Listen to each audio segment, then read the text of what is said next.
Eric is transportation planning faculty in one of my departments in the regional planning.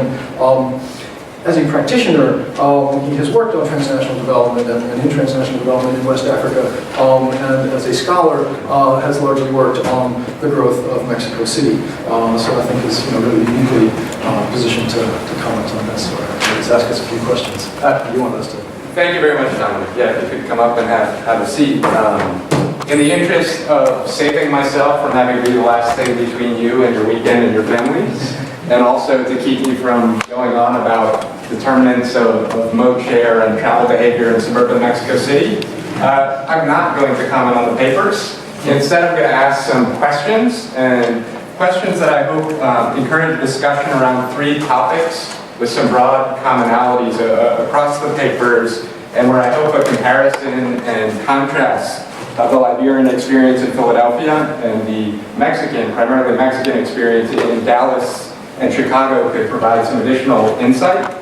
So the first thing that I'd like to talk about is stability.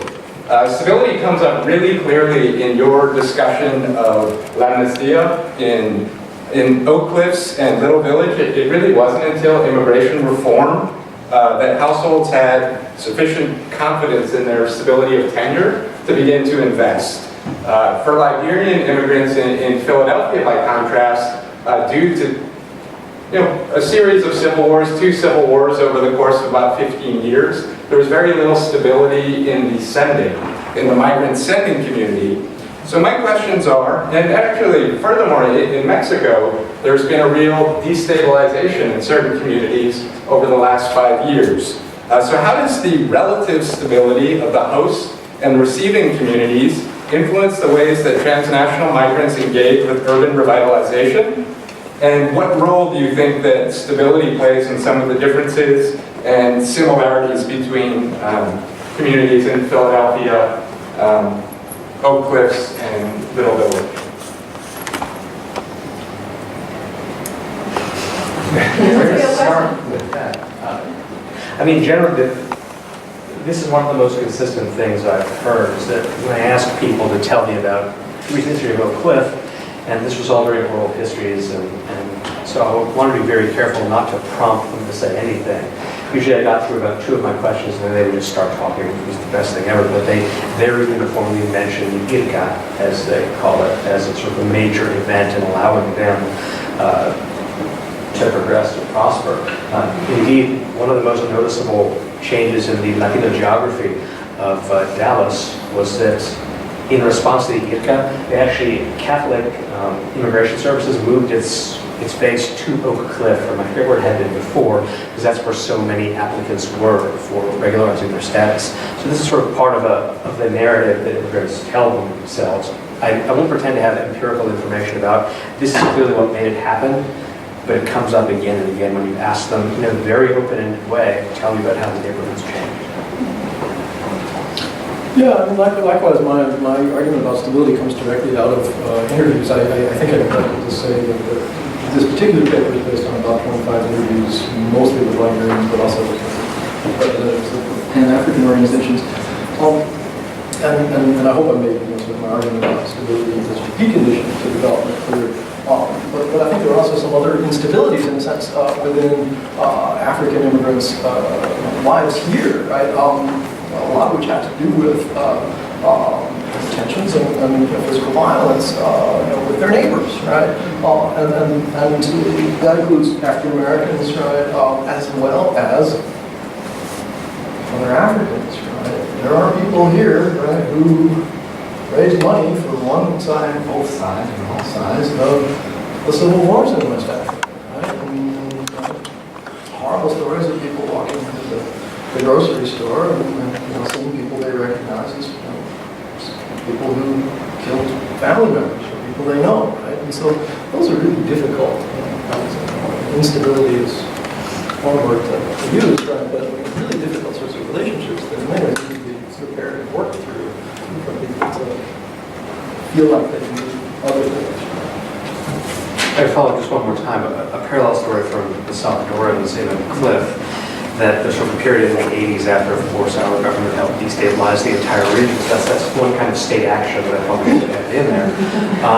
But there it created a lot of instability in Oak Cliff with some Salvadorans who left there and came here were, I think, not nice people, is the clinical term. So there were sort of threats of violence in this one restaurant owned by a restaurateuse named Gloria Rubio, who has I think she has 12 or 13 restaurants across Dallas. But she got started, and she said, this one time when somebody came in and said, I want another beer, and she said, I don't think you should have one. He pulled a gun and said, I want another beer. And she said, so the reason that a lot of those kinds of folks were here, it's not the sort of immigrant positive selection thing, it was precisely because of the instability there. And are there any follow-up questions from the audience? I promise I will open it up to more general questions at the end, but for now, in regards to stability or... They have mentioned, I was going to say that you haven't mentioned, but I suppose that you could, the possibility of deportation, so the effect although Africans are illegal in a different way, right? Than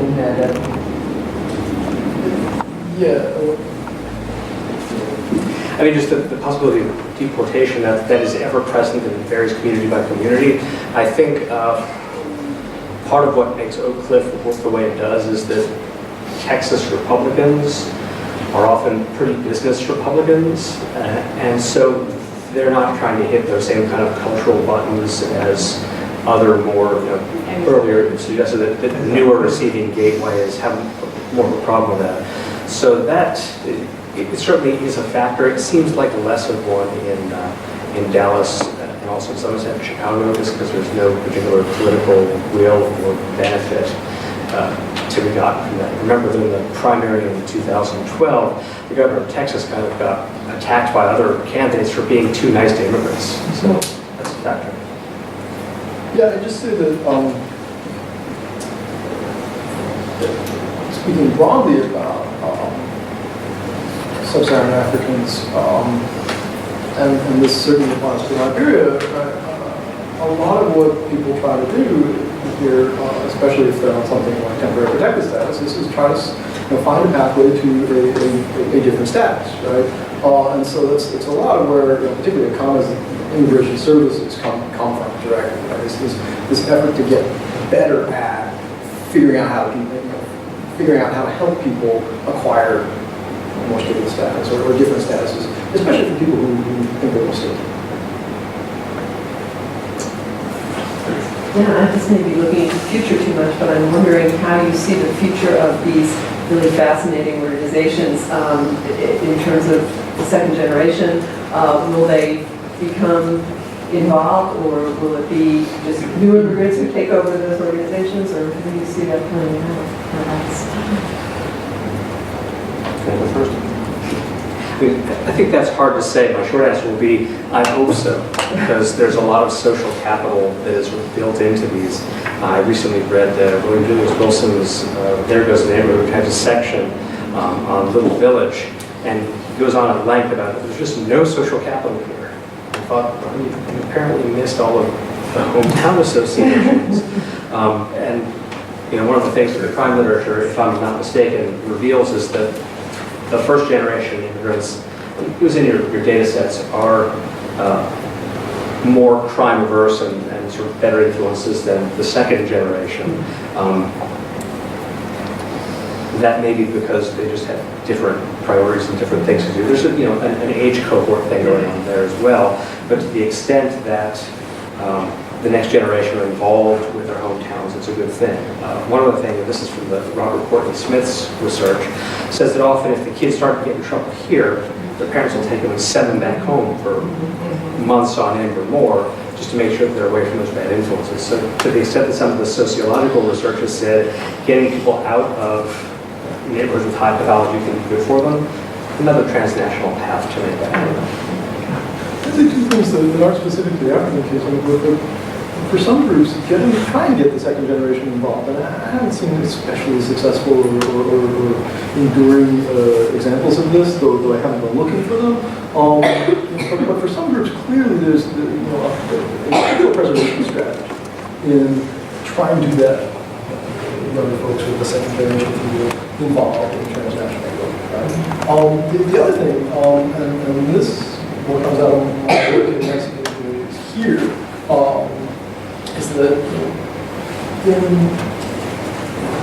the sort of early stages of new immigrant arrivals, right, to a new community, new immigrant growing up, right, as is the case in Philadelphia. Philadelphia's sort of main Mexican community is about 15 years old, if you will.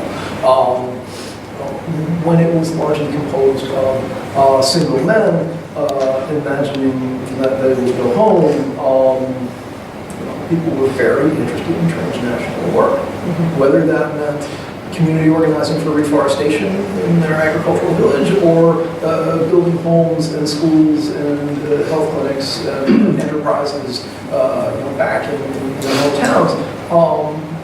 But very quickly, as South Philadelphia's Mexican community in particular turned into more a community of families, and Stan Wortham this morning, if you were here for his comments, talked about a similar process in Morristown. Right, especially women and families, very quickly developed a very different and more Philadelphia-focused set of demands on the community organizations that were doing and supporting transnational development. And pretty quickly, it sort of shifted people's attention and investments, especially into schools and youth here. One question on the subject. Well, that was actually very close to the question I wanted to add. I mean, a lot of research shows that over time is a mitigating factor on remittances. They become less frequent and the amounts get smaller. And I'm wondering in Dallas if IRCA is like a mitigating factor there, that because there's a regularized status and it's relatively close to the border, there's more of a possibility to go back and forth. So has that made remittances continue in a way that you might not see in other communities? Okay, so I'm understanding your question correctly. Was IVCA a causal factor for increasing transnational participation because of... Well, it's not unusual to see, like, as a community gets more established, remittances go down. Or just what Dominic is talking about. But you're talking about these ongoing connections, and what do you think is sort of shaping that? I guess there's so many factors that have fed in here, and in part, just as soon as the Mexican government, well, first the state government, Zacatecas, and the federal government comes along and says, we can funnel an enormous amount of money to you, that's a massive incentive, right? I mean, if you triple your efficacy, or quadruple, I guess. So it's hard to isolate the effects of lack of residence or other kinds of status, disaggregate that from exactly how big a deal was tres por uno. So I don't want to give you a sense of an answer I don't have the basis. Well, it's interesting because in a lot of other places that have newer Mexican settlements, you don't have hometown associations forming that quickly. So if you look across the South, nobody's talking about hometown associations forming in these newer destinations. I'm just wondering. One potential cause for that is that the profile of Mexican migration to the U.S. has gradually become less rural and more urban over time. If you look at the literature on remitting, these kinds of things flow very heavily to rural areas, which are, and they've been hit pretty hard. They're the areas of Mexico that have been pretty heavily, as you know, depopulated. So in part, it may simply be that if somebody emigrates to Mexico City and then to Dallas or something, they're less likely to have that initial commitment to the initial hometown. So the gradual urbanization of the flow could be a factor determining that. To that as well. So I'm interested in the role of the state here. So at least my reading of the transnationalism from the law literature is really about agency.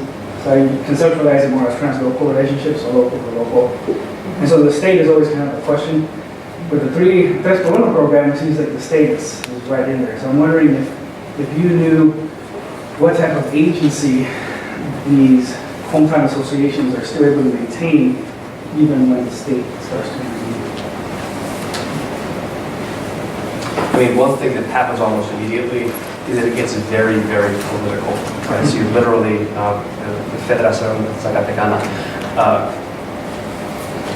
There's another rival organization of Zacatecans that more or less gets in good with the local people in the state, forms their own club with almost the identical name, and then sort of starts horning in on their flow of remittances and matching funds.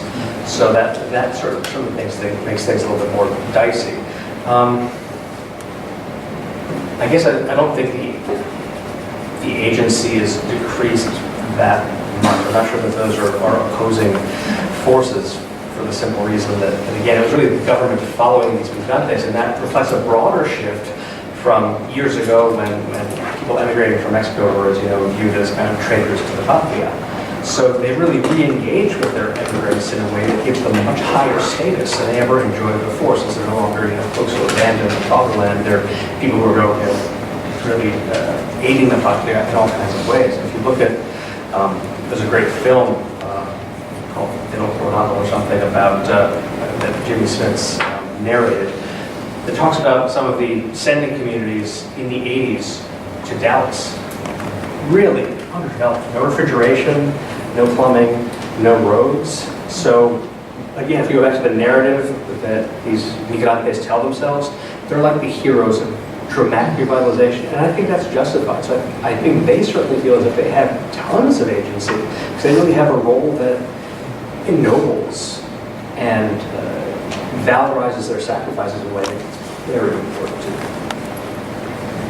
Back to our